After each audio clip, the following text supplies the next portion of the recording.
같은데요. 최근에 가장 화제가 되고 있는 대통령 업무 보고, 예, 오늘은 산자부 지금 시작이 돼서 진행되고 있는 것 같습니다.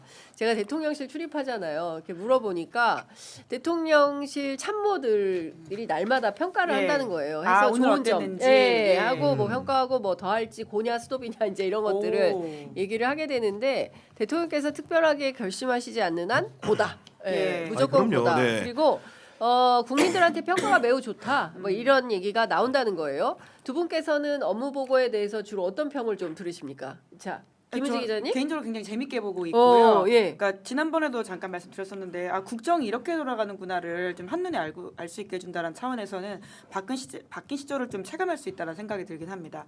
특히 이제 여의도 정치부 기자 같은 경우에는 국회 돌아가는 사정만 알고 정치적이나 정무적인 사안이 굉장히 밝은데 정책 하나하나가 이렇게 돌아가나 싶어가지고 보는 재미가 확실히 있긴 있더라고요. 이제 다만 시민의 관점에서는 충분히 너무 재밌는데 당사자라면 정말 압박 면접을 받는 느낌이긴 할 거다라는 생각이 들어서 엄청난 긴장감 안에서 이루어지고 있는 것 같긴 합니다. 저 같은 경우 첫 번째로는 그 대통령이 국민을 대신해서 국민 주권 정부라는 슬로건에 맞게 정말 질문을 해주는 것이지 않습니까? 그런 궁금증 같은 걸 풀어준다는 점에서 여러 가지 국민 입장에서 굉장히 기꺼이 좋은 일로 보이는 것이고, 두 번째로는 사실은 부처의 장관들 같은 경우에는 언론 미디어에 노출이 많이 되기 때문에 어떤 생각을 가진지 알 수 있지만 사실은 굉장히 국가적으로 사이즈가 크고 많은 사람들을 고용하고 있음에도 불구하고 대규모 공공기관에 관해서도 우리가 사실은 중요한 일을 함에도 불구하고 그 운영하는 책임자가 어떤 생각을 하고 있는지, 그리고 예를 들면 기관의 운영에 대해서 얼마나 해박하게 파악하고 있는지를 검증할 기회가 있었는데, 그런 검증대에 세움으로써 예를 들면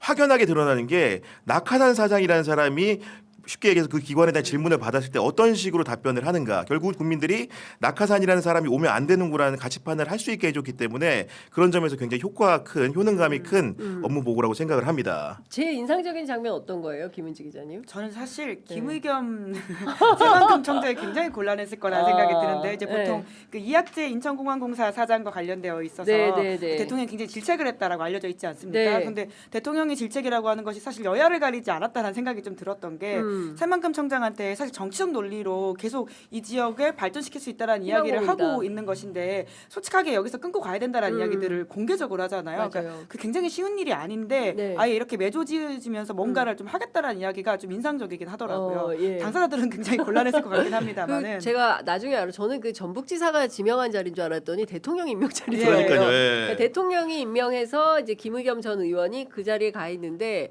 이거 지금 뭐 30년째 이렇게 되고 있는데 이거 희망 고문 아니냐, 이제 적당히 정리해야 되는 거 아니냐. 그러니까 굉장히 이제 이재명 대통령의 정치 통치 스타일이 막 드러나는 장면인 건데, 뭐 이제 언어도 뭐 그 현장에서 팍팍 쓰고 해서 저도 이제 막 취재해 보니까 어제 그 문화부 소관 단체들이 그 대상이었잖아요. 업무 보고 대상이었잖아요. 그래서 제가 어디 특정은 말을 하지 않겠지만 기관장이 그 무슨 질문이 나올지 몰라가지고 밤새 공부했다. 좋은 효과죠.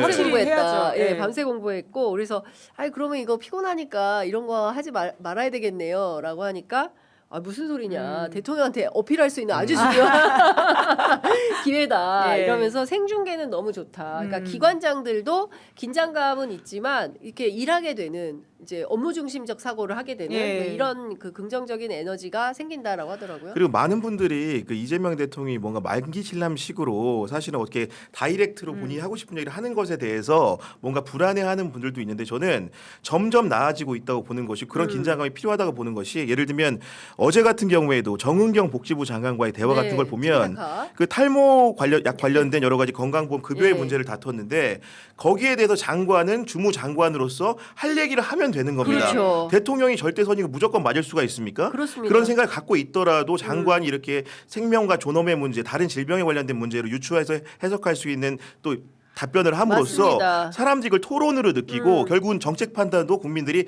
이거를 추진해야겠다 아니겠다를 마음속으로 정할 수가 있는 거거든요. 그런 건전한 생산적인 논쟁의 장으로 업무 보고가 점점 진화되는 모습들을 보면서 그분들이 굉장히 아름답게 느껴졌습니다. 그러니까 저도 그 대목 굉장히 인상적으로 봤는데, 이제 탈모와 관련해서 대통령은 탈모와 비만을, 이거는 사실 생존의 문제다. 이제 국가가 나서야 된다. 국가가 나서야 된다. 그리고 이제 지난번 실패한 대선에 2022년 공약이었죠. 공약이었는데 자기가 이번에는 안 넣었다 이제 이런 얘기를 하면서 그렇지만 이거는 이제 그 젊은층 그리고 또 탈모가 젊은층 사이에서 그리고 또 이제 여성들 뭐 이런 문제들이 있기 때문에 그러니까 이제 즉각 국민의힘 야당에서는 이거 2030 표와 관련된 거다 이제 이렇게 공격을 하는데 그 정은경 장관은 그거를 이제 국가 예산으로 지원하는 게 맞냐? 그게 아니라 그거보다 더 위중한 질병 문제들에 대해서 그러니까요. 국가가 하는 게 네. 맞다. 그리고 이제 마지막에 저는 뭡니까 저 희귀 질환 예. 관련된 저 국장이 그 마지막으로 할 얘기가 있다라고 하면서 손을 들어가지고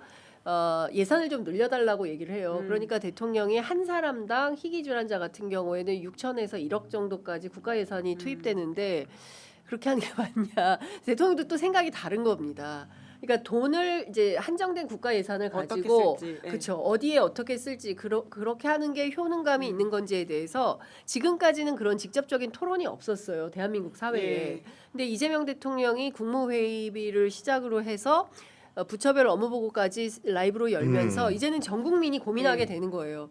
가만히 있어봐. 이 탈모 문제가 생존의 문제인가? 아니야. 희귀 질환은 어떻게 해야 되지? 뭐 이런 것들에 대해서 우리 공동체가 함께 고민하고 대안을 좀 제시해야 되고 다 직역별로 전문가들이 있지 않습니까? 근데 그런 분들이 직접적으로 참여하면서 조금 더 나은 세상으로 만들어갈 수 있지 않을까라는 저는 그런 설레임도 들더라고요. 네, 그런 차원에서 사실 생중계라고 하는 게 저희가 대통령실 기자 생중계할 때도 이야기했었는데 그 대변인만이 아니라 기자들도 똑같이 시험대에 올라서 이제 국민들이 보시는 네. 거다라는 이야기를 한 적이 있거든요. 네. 그러니까 이 자리 또한 이제 공직자도 그러니까 그 부처에서 업무 보고를 하시는 고위공직자들도 시험대에 오르는 것이긴 하지만 대통령 또한 국민들이 보시면서 그럼요. 어떤 말과 어떤 태도를 하는지를 예. 다 평가하고 계시는 것이기 때문에 그렇습니다. 그 자리가 굉장히 이재명이라는 사람의 강점과 약점을 저는 다 보여주고 있다는 생각이 들긴 하거든요. 그러니까 말씀하신 것처럼 변화한 시대에 맞춰가지고 이렇게 할 수 있다라고 하는 것이 굉장히 좀 선제적으로 해서 그것은 의미가 있고 긴장감도 확 올라가는데 다만 똑같은 질문을 너무 여러 번 함으로써 그 사람을 너무 몰아세우는 방식이 어차피 국민들은 다 보고 첫 번째, 두 번째 답을 못했으면 저 사람은 못하는 사람이구나라는 걸 알고 있는데 네. 그 이후에 다시 돌아가서 뭐라고 하는 방식이라고 하는 것은 네. 효과적일까에 대해서는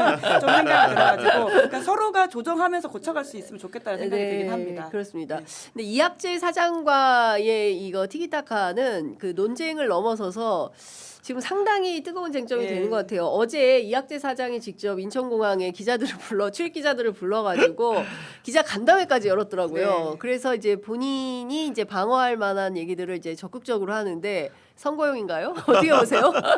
지금 안 그래도 많은 분들이 이학재 사장 자체가 차기 이제 인천시장 후보군 중에 맞습니다. 하나로 거론되고 있기 때문에 네. 그런 의심들을 하는 것이고 국민의힘 내부에서조차도 이학재 그 사장이 자기 정치를 하는 게 아니냐라는 생각들을 좀 하게 되는 상황인 것 같은데 네. 여간 당시에 문답을 통해서 우리가 알 수 있었던 것은 기본적으로 인천국제공항공사라는 글로벌 공항을 관리하는 책임자로서 적임자인가 아닌가를 따져보는 시간이었다고 생각을 하는 것이고요. 본인이 네. 간담회를 열어서 해명을 하긴 했지만은 저는 지금도 대통령의 지적이 틀렸다고 생각을 전혀 하지 않습니다. 왜냐하면 기본적으로 인천국제공항공사에서 외화가 밀반출될 혐의들을 적발을 한 것들만도 수백억 가량이 되기 때문에 올해 11월까지 통계 기준으로도 그렇다고 한다면은 대통령이 그런 질문을 던졌을 때는 여러 가지 위장수를 통해서 그런 외화가 반출되고 있는 현황들을 설명하는 게 공사의 책임자로서 응당 책임 있는 자세였는데 그렇지 못하고 뭔가 좀 이렇게 대통령의 질문에 주변적인 답변을 하면서 헤매는 모습을 보여줬단 말입니다. 네. 그런 부분들이 사실은 국민들이 봤을 때 어떤 생각을 했을까? 과연 대통령이 이학재라는 사람이 전임 정부에서 임명된 사장이기 때문에 질타하는 것인가? 아니면 정말로 그 공직을 맡을 사람으로서 적임자인지 아닌지를 테스트하는 것인가? 제대로 본 국민들은 후자로 생각을 할 겁니다. 그런 측면에서 이학재 사장은 스스로의 언행을 돌아보고 스스로의 책무를 돌아봐야 될 시간을 갖는 것이지 이걸 본인이 정치장에 뛰어들기 위한 하나의 디딤돌로 여기는 태도 자체가 매우 안타깝게 느껴집니다. 네. 근데 저는 새롭게 아는 사실이 저희가 이제 전직 의원들도 많이 알고 있지 않습니까? 정병국 의원이 저기가 있었네. 아 진짜 여기저기 예. 저는 이학재 의원도 너무 오랜만에 만난 거예요. 예. 업무 보고에서 나 아는 분인데 보니까 인천공항공사 사장으로 가 있고 이제 정병국 의원도 예. 마찬가지고. 그러니까 전직 의원들이 일종의 이제 막 많이 가 있어요. 여기저기. 그래서 오늘 아침에 이재명 대통령이 업무 보고 시작하면서 모두 발언을 통해서 이런 말씀하셨습니다. 여의도를 중심으로 한 정치적 갈등 속의 대응과 국민의 삶을 놓고 행정을 집행하는 것은 차원이 다르다. 행정 영역에서의 허위 보고, 동문서답, 네. 절대 용납할 수가 없다. 네. 예, 용납할 동문서답, 수가 없다. 동물서답 네, 누군지 알 수 동물서답. 있죠. 보니까. 예, 네. 지나갑니다. 인물들이. 예. 그러니까 행정은 또 다르다. 여의도 정치 문법에서 네. 자신의 어떤 정치적 이득을 위해서 뭐 때로는 뭐 이제 거짓과 막 이렇게 꼼수를 많이 부리는 분들 우리가 많이 만나잖아요. 그리고 말해놓고 책임 안 지고 그리고 내가 언제 뭐 이런 식으로 우리가 여기서 비판 기사도 많이 쓰는데 행정에서는 이거 용납 못한다, 그렇죠? 예, 이런 얘기를 한 겁니다. 지금 산업부 업무보고 진행 중에 있는데 산업부 같은 경우에는 아시는 것처럼 관세 협상 예. 네. 김정관 장관이 그 트럼프가 뭐라 그랬죠? 뭐 가장 터프한 터프한 협상가라고 했나요? 협상가라고 예, 했었죠. 예. 이제 그렇게 성과를 냈는데 그래서 좀 대충 넘어갈지 아니면 또 이번에 매의 눈으로 할지 좀 지켜봐야 될 것 같습니다.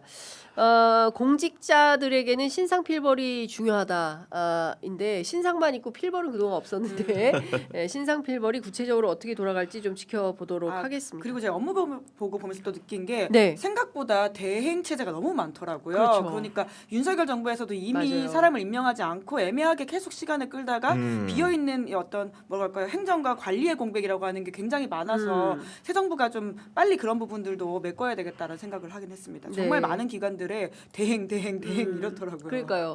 그 제가 어제 얼마 전 취재해가지고 말씀드린 건데, 아니 좋아한다는 거예요. 계속 천천히 해라.